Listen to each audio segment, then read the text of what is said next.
সেই রোগের নিরাময় বাংলাদেশ খুঁজতে চায়। একটা কাউন্টার অ্যাটাকে ওঠার সুযোগ আছে বাংলাদেশের সামনে ট্রানজিশনে।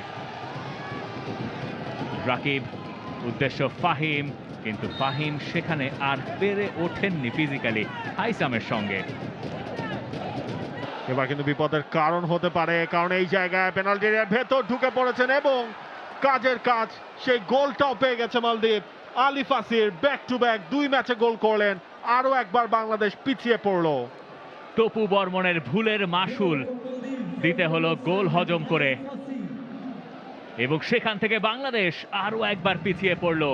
সেটাই কাল হলো বাংলাদেশের জন্য, কড়ায় গন্ডায় সেটার মাসুল দিতে হয়েছে বাংলাদেশকে। সেই ভুল পাস, এরপর আলী ফাসির এমন একটা জায়গায় সেকেন্ড